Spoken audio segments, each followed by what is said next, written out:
ఈరోజు ప్రభుత్వం ప్రవేశపెట్టినటువంటి 42% బీసీ రిజర్వేషన్ బిల్లు మీద ఆ రోజు భారతీయ జనతా పార్టీ సంపూర్ణ మద్దతు ప్రకటించింది. ఈ రోజు కూడా ఈ యొక్క బిల్లుకు భారతీయ జనతా పార్టీ సంపూర్ణ మద్దతు ప్రకటించింది. కానీ మా ఆలోచన, మేము చెప్పేటటువంటి మా ఆలోచనని ఈ తెలంగాణ రాష్ట్రంలో బీసీలకు ఉన్నటువంటి అనుమానాల్ని ఈ ప్రభుత్వం ముందుగా నివృత్తి చేయాల్సినటువంటి అవసరం ఉన్నది. అధ్యక్ష, ఈ 42% రిజర్వేషన్ మీద చర్చ జరుగుతున్నటువంటి సందర్భంలో కాంగ్రెస్ పార్టీ కామారెడ్డి డిక్లరేషన్ మీద మొట్టమొదలుగా ఈ సభలో చర్చ జరగాల. ఈ రాష్ట్ర బీసీలందరినీ కూడా కాంగ్రెస్ పార్టీ ఒక విధమైనటువంటి మాటలతో కేవలం ఒకే విషయాన్ని తెర మీదకి తెచ్చి మిగతా విషయాలన్నిటి కూడా కనుమరుగయ్యే విధంగా ఒక గ్లోబల్ ప్రచారాన్ని నిర్వహించేటటువంటి పరిస్థితి కనిపిస్తా ఉన్నది. 42% బీసీలకు రిజర్వేషన్ ఇవ్వాల్సిందే. కానీ దానికన్నా ముందు మీ చేతులలో ఏదైతే అధికారం ఉన్నదో ఆ అధికారాన్ని పంచిపెట్టడానికి మీకేం ఇబ్బంది ఉన్నది? అధ్యక్ష, ఈ రాష్ట్రంలో కాంగ్రెస్ ప్రభుత్వం ఏర్పడి 22 నెలలు అయిపోయింది. కామారెడ్డి డిక్లరేషన్ తర్వాత గొప్పగా ఈ రాష్ట్ర బీసీలంతా కూడా ఆశపడ్డారు. గతంలో కొన్ని పార్టీలు బీసీలని మోసం చేసినాయి. కానీ కాంగ్రెస్ పార్టీ కామారెడ్డి డిక్లరేషన్ను పూర్తిగా ఈ రాష్ట్రంలో అమలు చేస్తుందేమో, ఉమ్మడి ఆంధ్రప్రదేశ్ రాష్ట్రం ఉన్నప్పుడు నష్టపోయినటువంటి మేము తెలంగాణ రాష్ట్రం వచ్చిన తర్వాత మా భవిష్యత్తులు బాగుపడతాయేమని గొప్పగా ఆశపడ్డాం. అధ్యక్ష, ఏం జరిగింది అధ్యక్ష? తెలంగాణ రాష్ట్రం వచ్చిన తర్వాత ఎవరికి మంచి జరిగింది అధ్యక్ష? తెలంగాణ రాష్ట్రం వచ్చిన తర్వాత ఏ బీసీ వర్గాలైతే గొప్పగా ఆశపడ్డాయో, ఏ బీసీ వర్గాలైతే ప్రాణాలను పణంగా పెట్టి ఉద్యమంలో ముందు వరుసలో ఉన్నామో, మళ్ళీ మేము పోరాటాలు మాత్రమే చేయాలన్నా అధ్యక్ష? అధ్యక్ష, అక్కడ ఉన్నటువంటి కుర్చీలు ఎందరో మంది కుర్చీలలో కూర్చుంటున్నారు. అధికారంలోకి రావడానికి ముందు మాకు చెప్పేటటువంటి మాటలకు, అధికారంలోకి వచ్చిన తర్వాత చేసేటటువంటి వ్యవహారాలకు ఎక్కడ కూడా పొంతన లేకుండా పోతున్నది అధ్యక్ష. అధ్యక్ష, బీసీలలో సమర్థులు లేరా అధ్యక్ష? బీసీలలో నమ్మకస్తులు ప్రభుత్వానికి ఉండేవాళ్ళు లేరా అధ్యక్ష? అధ్యక్ష, ఈ రాష్ట్రంలో దాదాపు 53-54% ఉన్నటువంటి బీసీలలో ప్రభుత్వంలో ఉన్నటువంటి పెద్దలు మీరొక్కసారి గుండె మీద చేసుకొని ఆలోచించండి. మీ మంత్రివర్గంలో ఉన్నటువంటి సంఖ్య ఎంత బీసీలది? మీరిచ్చినటువంటి కార్పొరేషన్లలో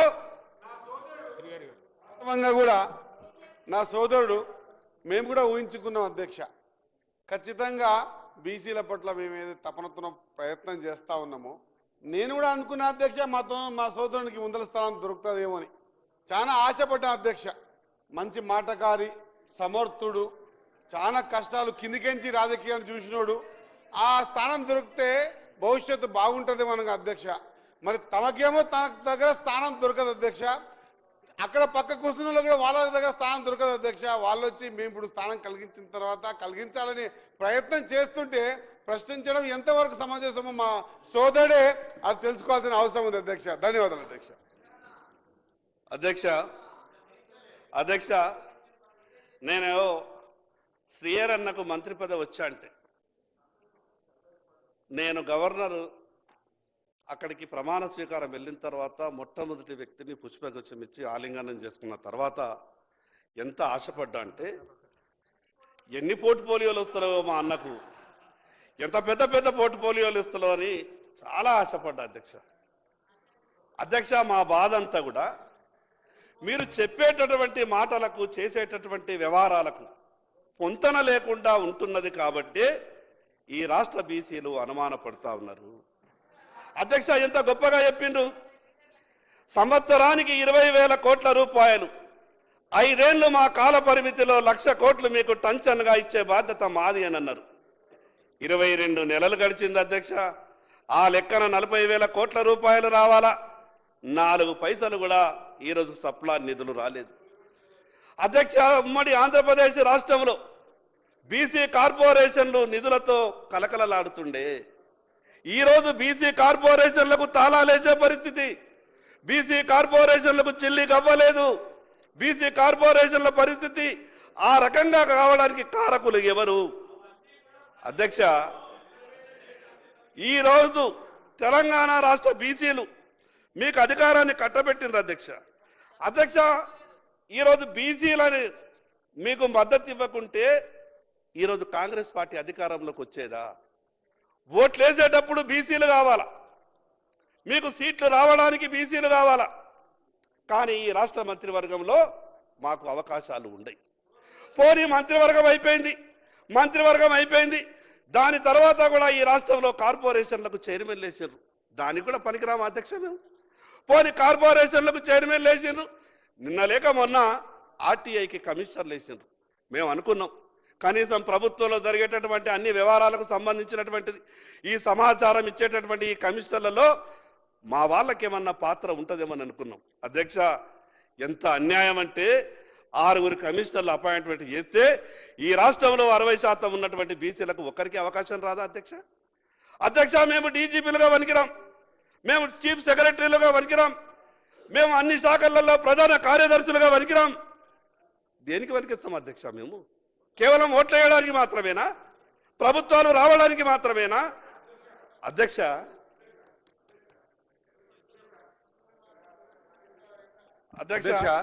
చాలా సంతోషం అధ్యక్ష. నా సోదరుడు నిజంగా కూడా ఏ మంచి మనస్తత్వంతో ఇవంతా చెబుతా ఉన్నాడో. ఒకసారి తదస్తు దేవతలు ఉంటారు అధ్యక్ష, అట్లాంటి తదస్తు దేవతల ప్రకారంగా ఆయనకు ఆశీర్వాదం ఇచ్చి ఒక అపాయింట్మెంట్ ఇప్పించి ఈ కార్యక్రమం. అధ్యక్ష, ఒక బీసీ బిడ్డగా అధ్యక్ష నేను చిన్న కౌన్సిలర్ కించి వచ్చిన అధ్యక్ష. నేను కౌన్సిలర్ చేసిన, సర్పంచ్ చేసిన, ఎంపీటీసీ నా భార్య చేసింది, జెడ్పీటీసీ చేసిన, నా తమ్ముడు ఉప సర్పంచ్ అధ్యక్ష. ఇప్పుడు నా తమ్ముని భార్య కూడా మున్సిపల్ ఫ్లోర్ లీడర్ అధ్యక్ష మక్తల్ మున్సిపాలిటీలో.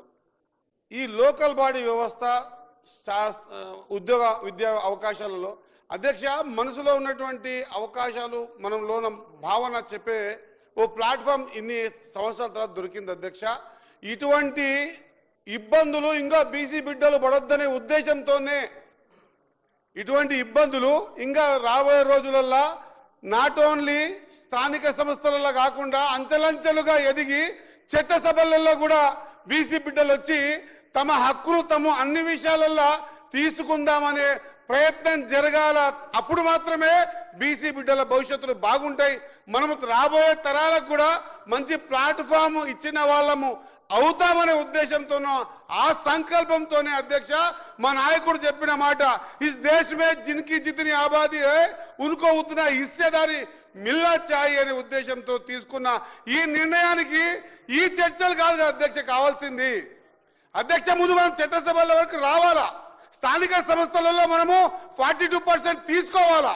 దానికి సంబంధించి ఇంకా బలోపేతం కావడానికి ఏ నిర్ణయాలు తీసుకోవాలి అధ్యక్ష?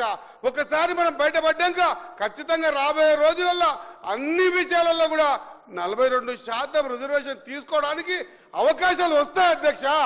మనం రావాల్సింది స్థానిక సంస్థల్లో బలపడాలా. మనం ఏ బిడ్డ గెలిచినా బీసీ బిడ్డనే కాబట్టి ఏ బిడ్డ గెలిచినా బీసీ బిడ్డనే గెలుస్తాడనే ఆలోచనతో మనం ముందుకొచ్చినప్పుడు మాత్రమే, దీన్ని బలపరిచినప్పుడు మాత్రమే మనం షెడ్యూల్ 9లో ఆనాడు కూడా జయలలిత గారు పోయి అడిగినప్పుడు ఈ తెలంగాణ ఇచ్చింది కాంగ్రెస్.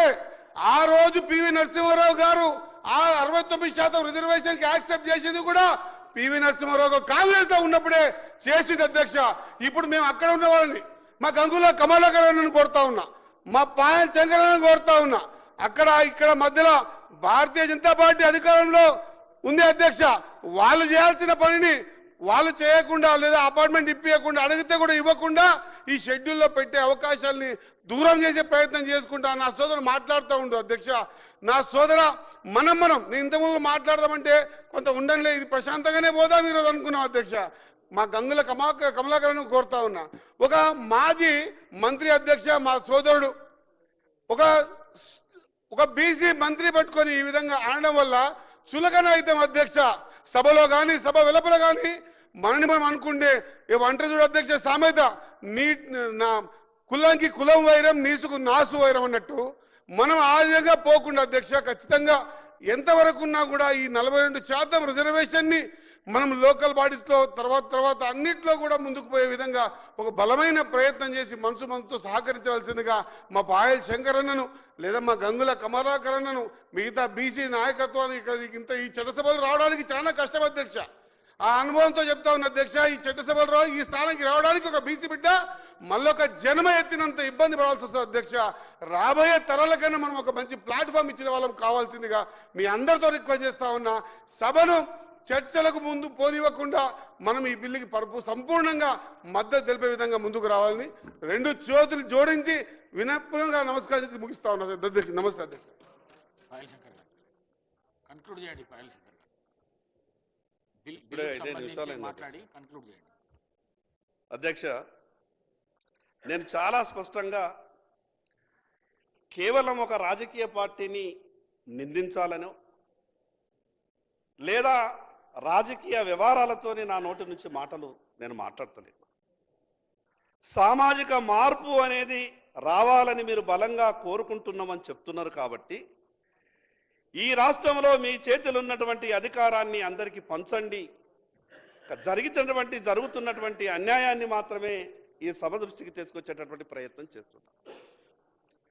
అధ్యక్ష, పెద్దలు మంత్రి గారు ఒక మాట మాట్లాడారు.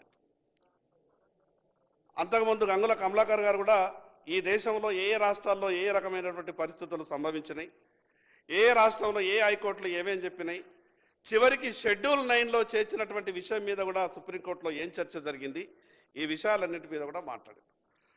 అధ్యక్ష, చట్టాలు చేసే ముందు న్యాయస్థానాల వైపు కూడా ఒకసారి చూడాల్సినటువంటి అవసరం ఉంది.